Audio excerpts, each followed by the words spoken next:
who works in science, chemistry, you can work in technology, you can work in supply chain, etc.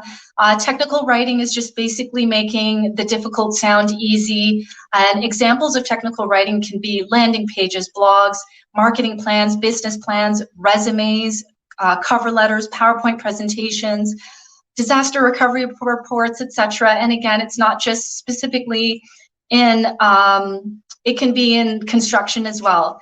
So I'm going to cover about 6 or 7 points that will help you create better reports, better content, or if you're a technical writer on the line, effectively communicate with your clients, with your team, with the company, etc.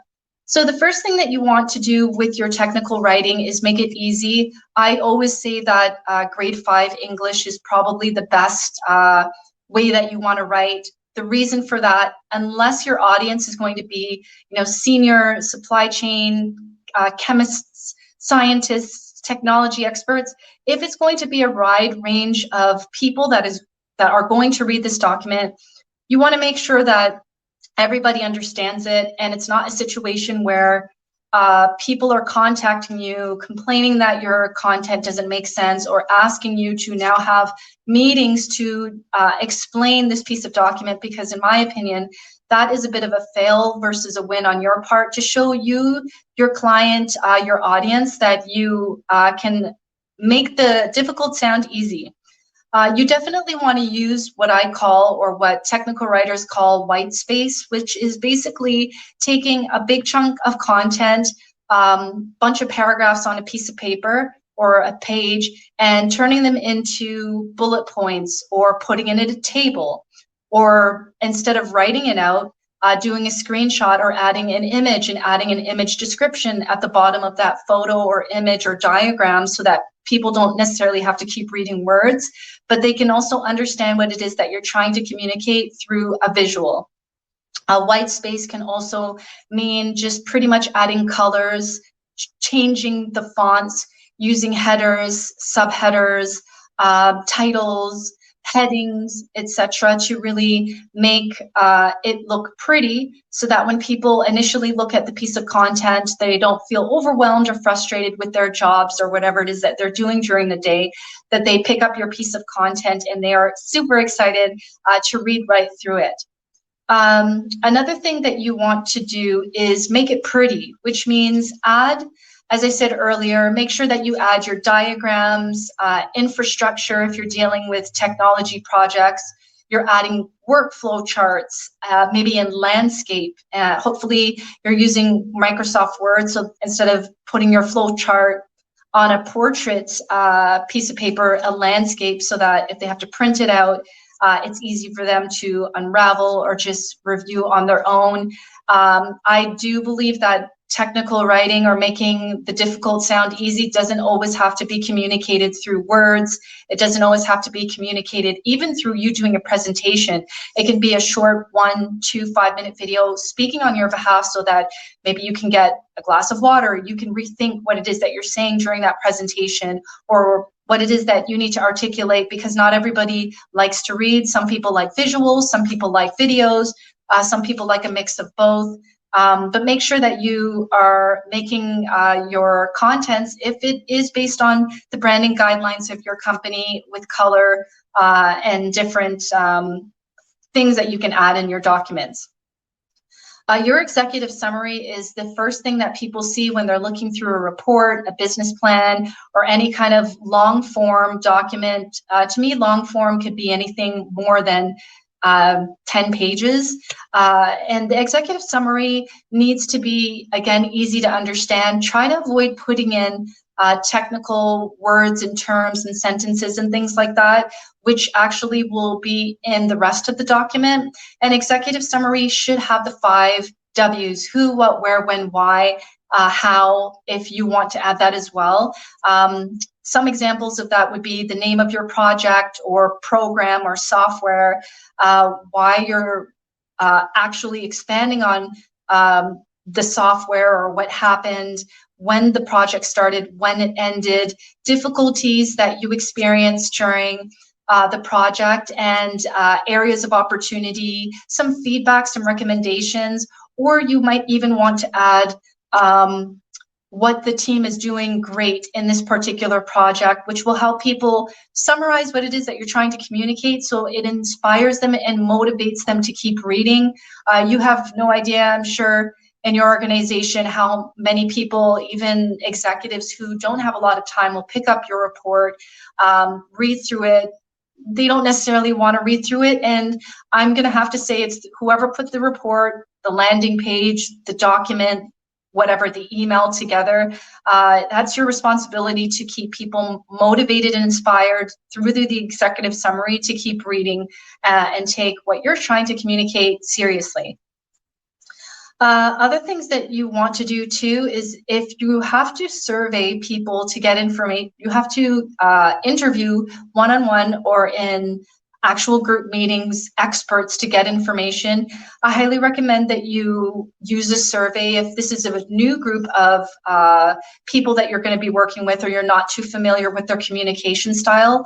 What I find in my experience of supporting companies through my business is, and I'm sure if you are an employee, everybody has a different personality. So somebody might like one-on-one interviews. Another person might like to be in a room of their colleagues so that they can, you know, have a real sense of community, so to say, internally in your organization. But if you want to kind of set yourself apart as a technical writer or a professional trying to put those documents or contents together, doing an anonymous or a non-anonymous survey to see what works best for the team helps, so that you can gather that before you start setting up meetings, interviews, etc. What I can say too from a communication standpoint when it comes to doing these technical writing projects is you want to, you're going to come across people who are difficult and don't necessarily want to give you information, whether you work with them regularly or not. We are in a really high stressful workforce environment where lots of people in different industries are being laid off. Some people just want to make sure that they get their personal work done and they don't necessarily look at your project as high priority, even though it is. In my humble experience, you might want to get buy-in from the executive team or the leadership team before you start doing this project, whether the experts that you're going to be working with know this or not. Because everybody, well, not everybody, but most people are more concerned about getting their projects done through the day. They're not really trying to be in a one-on-one meeting for 60 minutes or 90 minutes or even 15 minutes to support another person. But if you have executive buy-in or buy-in from the management or the leadership team that first initially communicates to these experts that you have something important that's coming down the pipeline and you're going to need their time to ask questions, get information to make it easy, I think that will help you a lot. And white space, yes, so we did cover that. The other thing that I wanted to say too is your technical writing process is very, very important. I can't speak for you, but for me, I like to start off with a table of contents that is approved by the project manager of a project or whoever the leadership team is. And I say that because your table of contents is basically a blueprint on what you're going to do next.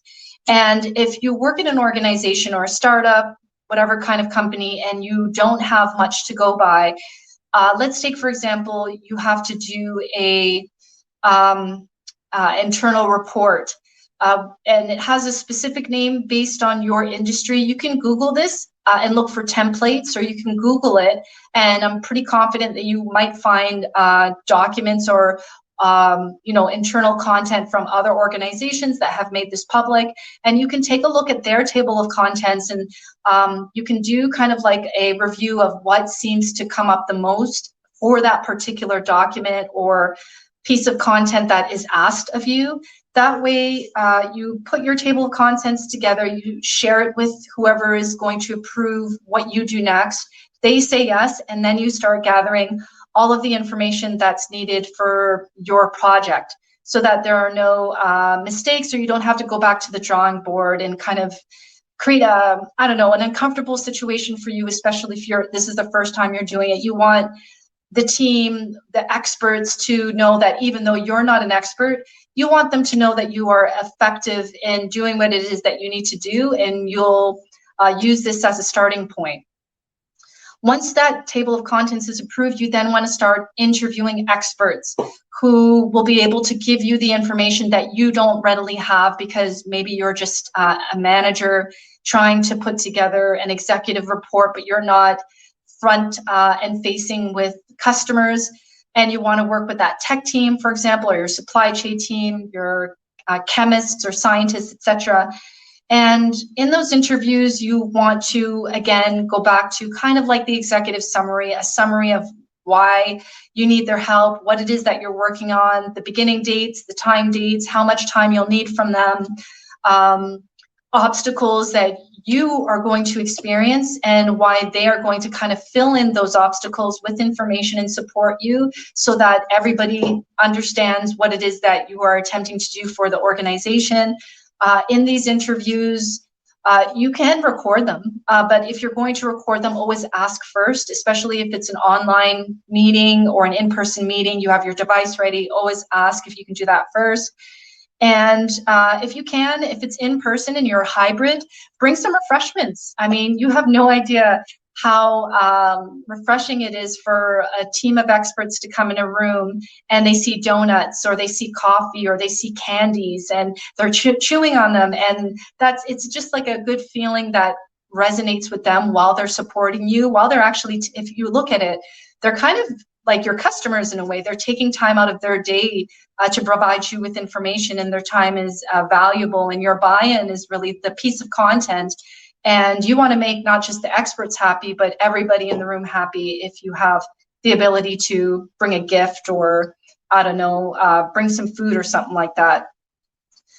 So after you get that information, you write, you edit, you make sure that you do your Google research, or you do your internal research and speak to maybe other people outside of the more subject matter expert team to ensure that the diagrams look good, the color codes in your workflow are on point, your organizational charts are on point, and everything makes sense.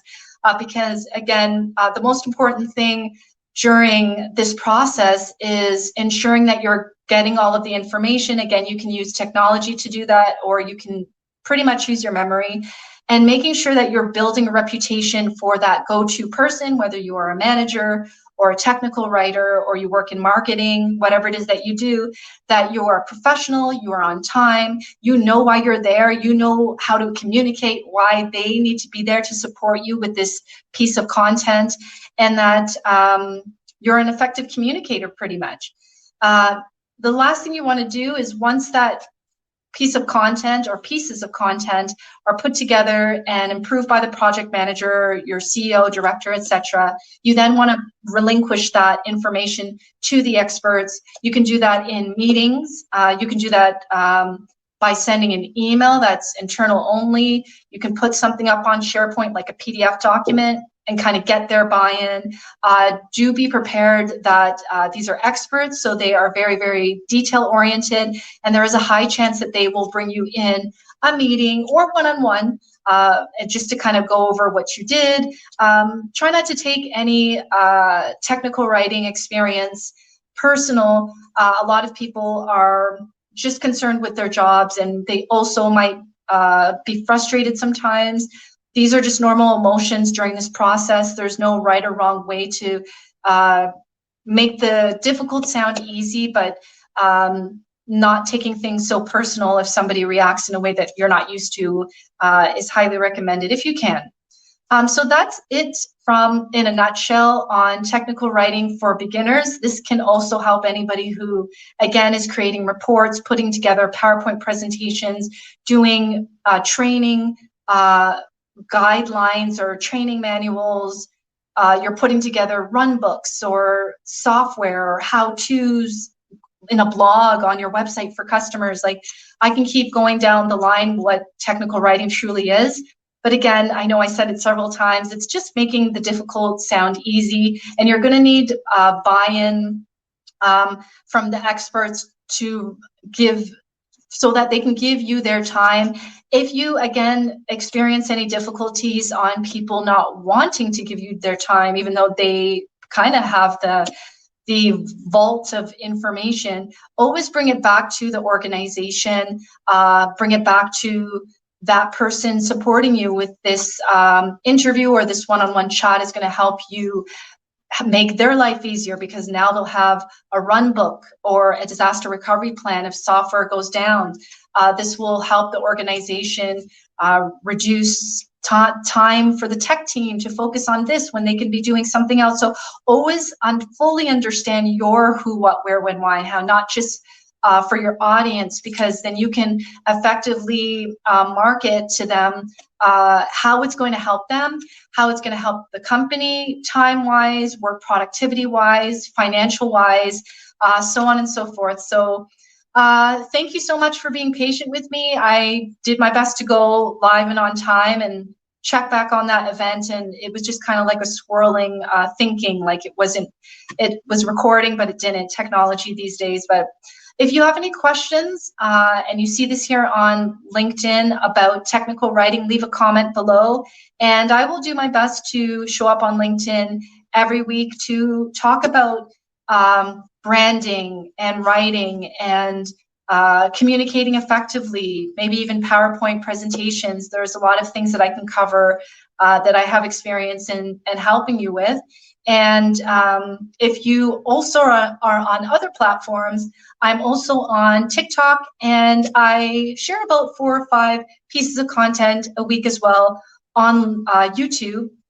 And if you enjoy technical writing, or you want to get a little bit more of a gist of how you can communicate more effectively, difficult things to sound easy, not just in documents, but even in presentations, you can check out my YouTube channel, click the website in my About page or my contact section here on LinkedIn, and I have more technical writing videos on my YouTube channel that I've done some years ago, so on and so forth. Thank you so much for joining me today. Stay healthy, stay safe, and we'll see each other hopefully on LinkedIn Live soon. Take care.